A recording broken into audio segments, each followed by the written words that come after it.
guest, together with his wife, is a pioneer and innovator in the realms of spiritual growth and healing. They are holistic coaches, energy healers, and authors of many books. Welcome to the show, Philip. How are you doing? Great to be here with you, Toby, on Mirror Talk. Hi, that's awesome. I'm so grateful to have you here today. I'm happy that we're able to connect. I was looking forward to speaking with Jane also, but Jane is not going to join us in this episode. But Right.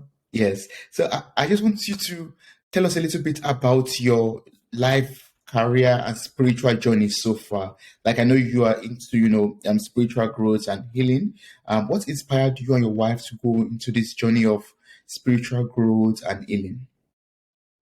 Yes. Well, some people kind of get the bug or the interest very young. Other people have to kind of crash and burn to awaken, or a combination. And mine was as a child wanting to do something to express myself in the world, not really knowing what it was. I thought I might become a filmmaker or a writer. And I did go to film school and train for that, but it didn't really work out. And it led me on a kind of a spiritual awakening journey. And I tried many different psychologies and religions and spiritual traditions, like probably many listeners here have. And I actually joined a spiritual group. I finally said, I guess I need to join a group because I can't seem to get it all on my own. And that was sort of part of the journey for us, right? We join groups and tribes, and that's part of experience on planet Earth. Yeah. And this group was dedicated to awakening. It was a Gurdjieff Ouspensky group. Some people may know those famous philosophers. If not, they were sort of an esoteric Christianity group. And it was centered around remembering yourself, which was an interesting concept or practice. It now really is kind of would be considered meditation or non-dual awareness, where you're aware of yourself in this moment and how to do that. So that was good. Part of the challenge, though, was there were these rules or things that you had to do in a group, which is pretty common. Some of it was very kind of restrictive and even repressive, like not expressing negative emotions. And that led me, and that's where I met my wife and partner, Jane Mountrose, after we left the group, to looking for awakening, which we now realized was included healing. I didn't really realize that early on.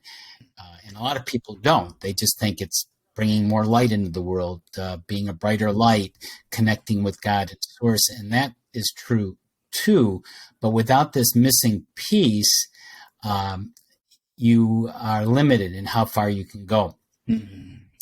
And what that means is we all have traumas, blocks, things that prevent us from being a clear vessel and expressing ourselves and spiritually awakening.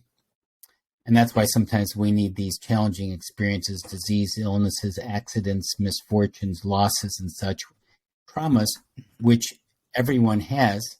Billions of people have it. Have you ever considered, Toby, have you ever realized it's strange that you, me, and all the billions of people on Earth have traumas and tragedies that happen to them in their life? Have you ever kind of wondered about that? Why it's universally true? Yes, I have. I always think, like you rightfully said, like all those traumas and difficulties that we come across in life, I got to learn actually that they happen to each and every one of us, just to ensure that we are able to grow, able to get out of our comfort zone, become better people in life. Yeah. But that's something Right. that's something I got to learn actually at the end of the day. Sometimes at the beginning, I always think that I'm the only one going through this kind of situation in life, and everyone else is fine and perfect, and I'm just in trouble or going through some difficulties. We're all in trouble at times, and that trouble, that being lost, is the very thing that saves us, in that it becomes a trigger, a prompt, a reminder to awaken, to learn and discover through things that are unpleasant and challenging and suffering, painful. And in my journey, that led me into learning healing modalities, which I realized I was very good at. I didn't realize that as I was young, was sometimes your gifts and skills sort of awaken as you do. And I learned holistic hypnotherapy with my wife, and we started helping people individually and in groups, and we started doing writings on energy healing, and we were early adopters of EFT, emotional freedom technique tapping. We did our own version called holistic EFT, a more soulful version approach than the standard, although it's extremely effective. And we created some of our own healing modalities, such as spiritual kinesiology, using the soul. And in our newest book, The Loving Power of Your Soul, a guidebook for realizing your true potential, we give 6 ways to connect with the soul for awakening and healing. Yeah, that's wonderful. I'm so happy you made mention of EFT right now. And to your new book, we're going to come to that later. I just want us to first talk about EFTs. Like, can you explain what holistic EFT means and how is it beneficial to us? EFT, emotional freedom techniques, began really in the 1990s when a therapist, Dr. Roger Callahan, healed a client with a phobia with just tapping a few pressure points. These are pressure points with your fingers, like acupuncture uses these key points, these energy points in the body with needles. But this is just tapping, which you can do with your fingers by tapping or pressing on these key meridian points. Our body is all energy, which is balanced or imbalanced. When we have these problems, like we were talking about the fears, traumas, and so forth, they create an imbalance in our body. And oddly enough, by tapping these points and saying an affirmation, and Gary Craig was a student of Roger Callahan's, and he put the named it EFT, Emotional Freedom Techniques, the tapping points in the 7 key tapping points where you say the affirmation related to the issue, the challenge, the stressor, and then tap, and remarkable things happen. Now, that's part 1. The quick part 2 is the holistic part. Since our approach is a more soul-based body, mind, spirit approach, although EFT does have that, is doing some extra tapping points along the head to integrate the left and right brain, and tapping across the heart and breathing, and it's sometimes some affirmation. So those are some things that can help you for deeper things get sometimes more effective, complete results. How are we able to use ETF to get through to our souls or to our emotions? How does that work? Okay, so we want to be present. We want to live our life fully, right? Yes. We want to. So part of it is just awakening to realize that we are asleep. So we want to grow more present, to learn more consciously in this life, which is a complete free will choice. We don't have to. In many lifetimes, we may do very little. But if you do choose, like probably people in a soulful conversation of an interest of that, like listeners today, then you realize things are in the way. At a certain point, you realize you have certain angers and fears and parts of yourself which are very out of balance. At first, we just shove them under the rug. We deal with it. We may become self-medicating addictions or avoidance things, or shopping or internet or whatever. And by themselves, those may not be a problem, but as an avoidance defense, they are. But at a certain point, we want to see what's going on under the hood. Why does, when that person speaks, do I get irritated? Why, when I hear this sound or see this image or think of my mother or this person, why am I so upset? Well, at first we think it's the other person, which this is not excusing the other person's perhaps inappropriate behavior, and they have their own stuff to deal with if they choose to. Yeah. But at a certain point we say, well, I need to actually start healing myself. Physician, heal thyself.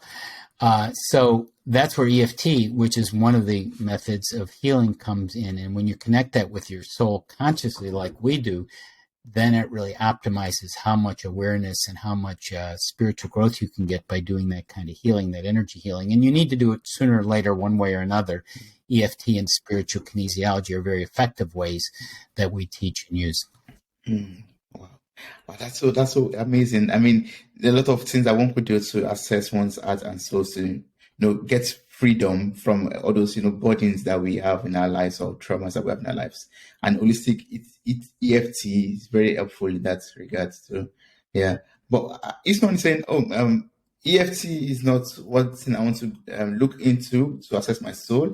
Are there like some other ways that you could suggest to assess the soul? And the part B to that question will be, why do we even have to assess our souls? Well, we don't. It's just, the beautiful part of free will is we incarnated here because of our souls. Mm. Our soul is who we are at a deeper level. We're kind of like a scout or an explorer for our souls in this lifetime. And they're higher versions of ourself if you go up to higher dimensions where we go into oneness. So if you figure everything is one at some point and infinite and eternal, then we're all from that. And then there's groups of us that break off to have experiences and learn and grow, because it seems to me the Creator wants to learn and grow, and it does it through us. Yeah. And our soul wants to grow, and it does it through us. But again, since we have free will, obviously, if you look around the planet, many people are just kind of hanging around and not waking up yet. And it may be a matter of lifetimes or whatever. So it's a free will choice. So you don't have to. It's just if you want to grow and evolve. Sooner or later, you will. It just which lifetime is up to you. Yeah. It seems most fruitful. At a certain point, it becomes too uncomfortable not to do it. If you realize what you're here for. And what you're here for are the things that keep prompting you and keep showing up in your life and are saying, this is something that I really enjoy doing, or I could really explore, I'm really good at, or I need to heal this. So these things just show up continually in our life and affect us quite directly. Yes, I love the fact that you made mention of soul awakening when explaining this right now, and I would just love you to tell us your definition of soul awakening. What does soul awakening mean to you? The soul is awake. It's us as a personality, as a body, as a thought processes, as feelings, like our functions, our intelligences here on earth in our body, and embody this is the point where it becomes important, even a priority to be connected with our soul and live our purpose and live our best life and optimally, rather than just sort of getting by and existing and surviving. And so, at the end of our life, what did you do? Well, I survived. No, we don't want that. Yeah. I mean, and that's part of, so we're more than just surviving and propagating, we're more living more fully than that, much more fully. Yes. I like what you said right now. You said our soul is awake, but we have to connect with our souls basically in order to tap out of it basically, in order to grow, in order to become full in our lives basically, in order to reach our potentials. Yeah. Right. And that's what I was saying earlier, that some people very early, they're seeing other angels or other forms or other invisible beings or connecting with a greater world. And that might be because it's so far from the mainstream. And the mainstream programs us, since we're a child, what we're told to think and believe. And that's part of awakening is transcending that, using some of the good stuff, but not being bound by it, not being limited by it. So, and then at a certain point, things happen to us as we have tragedies, we have losses, we have things that just change our lives, sufferings and so forth. And that awakens us to our possibilities, as we were saying earlier. Yeah. Yes. And earlier you talked about, imagery, like you talked about, like whenever you see somebody, you get a reflection of someone's picture, for example. How does this relate to our souls too? Like how does imagery, or what does, how does imagery relate to our souls, and how does it relate to our healing and our spiritual growth also? Yes. So we have external senses, our feeling, seeing, hearing, touching and smell and taste. We have inner senses, which people may not realize quite as clearly. So we have inner hearing, where we hear things in our mind. We have inner imagery, where we visually see things or sense things in our body, or just know things, those inner awarenesses, even inner smelling and tasting. So one of those, or a combination, is our strong points. So that's a way of accessing imagery. And when we're talking about soul awakening, Toby, we use those strengths to connect with our inner worlds and our higher worlds that are existing right now as we speak. So, for example, in our new book, The Loving Power of Your Soul, one of the ways we share that's quite easy right now we can do is connecting with your soul. So if you kind of breathe in and relax, and if people can close their eyes, they can. They don't have to, especially if they're driving in the state. If you're driving, don't close your eyes. Right. Yeah. But if they can relax and just imagine themselves lifting to a wonderful mountaintop, and they might see it or sense it or hear it, and they have this wonderful view and the perfect temperature, and they see a big picture of life. And they can look at their life more and more from that big picture view. And from that big picture view, things look very differently. So what seems like a problem becomes different in a big picture of seeing, for instance, seeing like the whole earth, the whole planet, and putting things in a greater perspective. So that's part of awakening. That's a way of connecting with your soul, what I just did. If you practice that and feel that, were you getting a sense of that big picture, Toby? Yes. I was going. What was that like for you? It was like calming, actually. Like I was going up and from the mountain top, then seeing, like green vegetation, then white clouds and all that. Then later, I couldn't see the green vegetation anymore, just in the cloud, white cloud, basically. So it was like calming, like total, nothing but beautiful and peaceful. Right. So that is a wonderful energy. I like the way you express that. And our mission here at Awakenings Institute, which is our nonprofit organization devoted to making the world a more peaceful, loving place where everyone's gifts are honored. Mm-hmm. So our mission here at Awakenings Institute is to bring that soulfulness from, say, being on the mountaintop, that one imagery way of doing it we just did, down to earth. So it's not just staying there. Since we're living our lives here, how do we use that energy in the traumas and challenges in our day-to-day life so we can make the most of each day? Mm. So by the end of our life, we look back and say, yeah, I did my best. I took the opportunities. I awakened as best as I could. And I'm glad I did what I did. Yeah. Yes. Oh, that's good. That's wonderful. I mean, I would love you to talk about your book, the loving power of the soul. Like, it's very important. Like, I appreciate the fact that you've been talking about the soul and how holistic EFT helps us to access the soul. But what is the loving power of the soul itself? Part of what we focus on is trying to open the heart, because that's another way of connecting with the soul. Sometimes people say that the seat of the soul is from the heart in wisdom traditions. So as you open your heart, and you may sense that again with imagery or just a sensing knowingness, that awakens you too. And it awakens you to, and we map this up pretty clearly in detail, easy to read in the book, Loving Power of Your Soul. As you awaken to that soul energy, you use your intelligences. You use your body more intelligently. You use your emotions more intelligently. You use your mind, your thoughts more intelligently. So you enlist those instead of just functioning, and you might function pretty well or not in some areas, and you have natural, and some people are more gifted with their movements or with their speaking or with their connecting with people or social skills or whatever. So you use those natural gifts from God, from source, from your past, this life and other previous realms, to make the most of this life. So you enlist those, and part of that is the healing part of the journey that we talked about earlier, using holistic EFT and spiritual kinesiology, healing from the soul, where you can open your heart or go to that mountaintop to heal. That's good.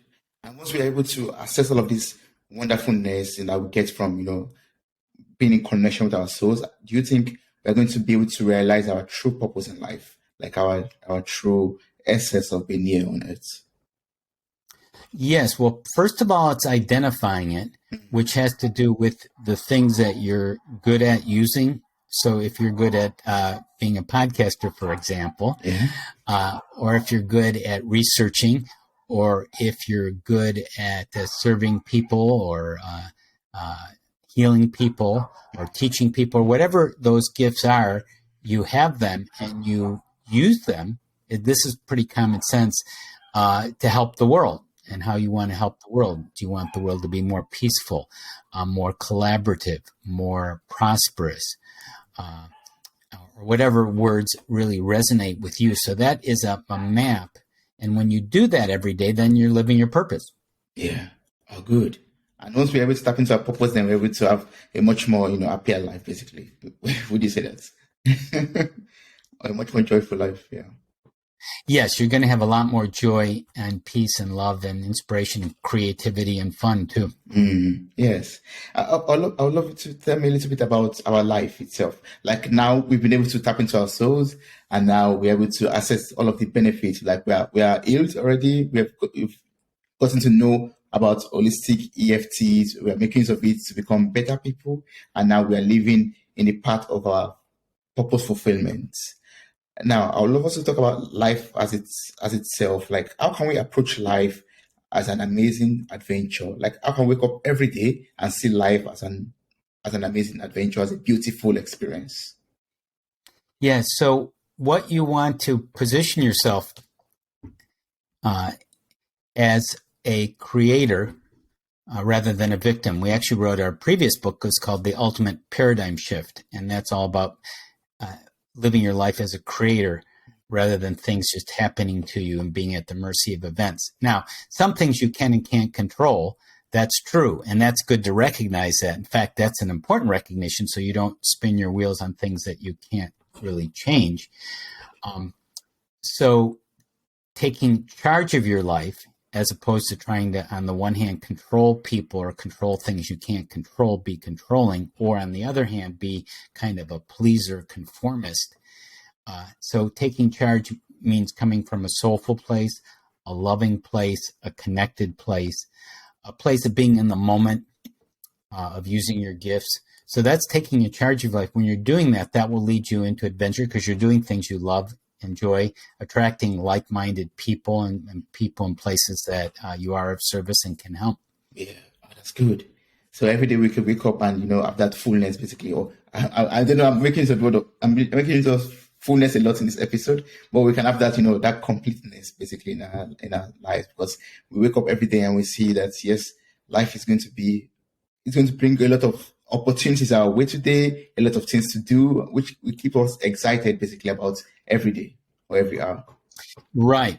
And where there are areas which you're suffering or challenging, you can use some of the healing techniques we talked about to transform those parts too. Yes, that's true. Yeah. And Philip, I know you've had a lot of experiences and I'm so grateful that you use everything that you've learned, you and your wife, basically in your institute, like Awakening Institute, to help other people also become coaches, to become better people in life also, and also to impact other people's life, basically, as coaches and trainers and all that. Yeah. But there's one thing I would love to learn from you, from your vast knowledge and everything.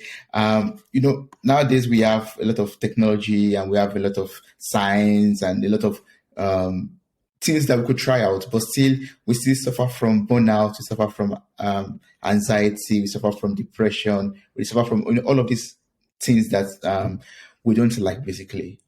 What do you think? Why do you think this is so? Why do you think, even though we as human, we have become so much advanced, but we still have all of these things as traumas or as pains and suffering? Right. So part of it is it seems to be the spiritual journey we've been discussing, that all the traumas and suffering that we have on ourselves and inflict on other people. So this leads us to awakening. So a more advanced civilization wouldn't hurt itself in the earth and be so self-destructive. The way it seems to be thus far on earth is that we need to almost get to extremes to many people to waken up. And we're at this existential extreme right now, whether this planet will survive because of what we've been doing, because we're not thinking of other people. We're just thinking of ourselves, and that kind of selfishness or that lack of soulfulness, that sleep we can do a lot of destructive things and be what Wallace Waddell said in The Science of Being Great, or The Science of Getting Rich, beyond the competitive plane, where we're too much into struggling, seeing other people as our enemy, fighting, at the same time standing up for what we believe too, in truth and love. So that's part of the awakening experience on this earth, that it seems like we have to go to certain extremes. And the solution that it seems to me, Toby, is that we need to be more soulfully connected and raise our own vibration. And I know some people have different roles of being an environmentalist or helping with global warming or being of service or working in different groups to heal divides between races and geographies and genders and so forth. Ours is in this healing coaching realm, and implementing more love into the planet. So there is just more of that available, that energy, so things can shift. Better, yes. That's good. And your own approach is this spiritual approach to it, right? Like a spiritual approach to healing. Why do you think this is so powerful? Why do you think why is it important for us to go into our spiritual lives, to grow spiritually, to gain that healing, gain that fulfillment of purpose, and become better people in life? Well, the spiritual part, it underlies everything. Virtually everything is spiritual. All physical things is just a small part. I mean, even scientists, which is very valuable, just know that most of the world, they don't know where it comes from. They call it dark matter or invisible matter, and that's just a kind of a general term to say we don't understand most of it, because it's consciousness way beyond our conscious mind. And Einstein said just A to B thinking is very linear and very limited. Imagination is everything. So if we understand the bigger picture, going back to the mountaintop, then that makes sense to be spiritual. If we're in survival, if we're being driven by our fears and our traumas, then we do a lot of hurtful, selfish things and don't get a sense of the big picture. So it's, again, waking up to the soul and our best life possible, which is free will. You have a choice if you want to do that. Yeah. Probably a lot of people in the Soulful Conversations do. And can we also, learn a lot about that from Awakens Institute also? Like, are there like some services that you offer, or you and your wife offer in your institute, to help people gain that soul awakening, to become even much more better people? Right. We have a free gift we can share with the audience too. It's an excerpt from our new book, The Loving Power of Your Soul, a holistic EFT tapping video, and some spiritual resources for people interested in spiritual growth and healing and development and helping themselves and the planet. And that's they can find that at tinyurl.com/spiritual-kit, tinyurl.com/spiritual-kit, and for the free download, the free gift there, they might want that. And we do have a very extensive website, gettingthrough.org, gettingthru.org, where there's a lot of resources, videos, articles, courses, individual. If people want to work with us individually, we can help them in many ways to heal and awaken too. Oh, that's good. Yes. I'm going to place this link in the show notes of this episode. So I encourage everyone who's listening to just click on the link, copy the link, and get across to you, get across to Jane, your wife, or just get the free video and watch it to become, to gain the knowledge about holistic EFTs and find out how to make use of it basically. Yeah, that'd be so awesome. And just one last question that I would love to know about. I'm also very interested in spiritual growth. Like, I'm a Christian, and I sit with the lead as I do something for my spiritual life, basically to advance. Basically, well, I'd love to know how does spirituality or spiritual life, how does it help us to understand ourselves and our reality? Well, we basically are coming from spirit. We came from spirit. We are spirit. We're going back to spirit. We're leaving the physical plane after X number of years. So if that's who we are at a deeper level, we might want to know more about that, because the more we know about it, the more knowledge we have. And the reason I understand, Toby, we came here, you, me, and the 8 billion plus people on the planet, is to learn, to grow, to heal, and to love. So we're doing things to learn, heal, grow, and love. Yeah. Okay, that's good. So once we're able to, I love the answer. Once we're able to tap into our spiritual lives, we tap into the essence of our being, basically. Then we know who we are, really. Yeah. Well said. That's good. Awesome. So, Philip, if there are people out there who love to connect with you and work with you and, to get more information, maybe some questions that we did not cover during this conversation, like, what's the best way to do this? I know you've mentioned your website already, but are there like some other ways to get across to you to maybe ask more questions? Right. Well, I mentioned the free gift of the Video. book excerpt. Yes. And the holistic EFT video at tinyurl.com/spiritual-kit. If they'd like to talk with us individually and see if we can help you heal and awake, they could go to this URL, tinyurl.com/heal-awake, tinyurl.com/heal-awake, and we can talk with you if you maybe like some personal help, or just visit our website, gettingthrough.org, gettingthru.org. We're always offering new courses. We have certification programs in EFT and a one-year coaching healing program where we work directly with a small group of people. So there's a lot of opportunities there for people to go further with us if they resonate with what I'm sharing here. Oh, beautiful. So very, very lastly, like as a closing remark, what word of advice will you share with our listeners out there who are, so much interested in growing spiritually and also gaining their spiritual healing? What's one piece of advice has helped you so far and can also help the listeners out there? Well, I would do a soul centering like we write about in our book, some kind of soul centering practice, and just breathing into your heart and opening it up, following your next step, what you're guided to do. So there are times of challenges and confusion, but once you connect with your soul, then things become pretty clear. What is your next step? And you can only take one step at a time. So you can take your loving next step.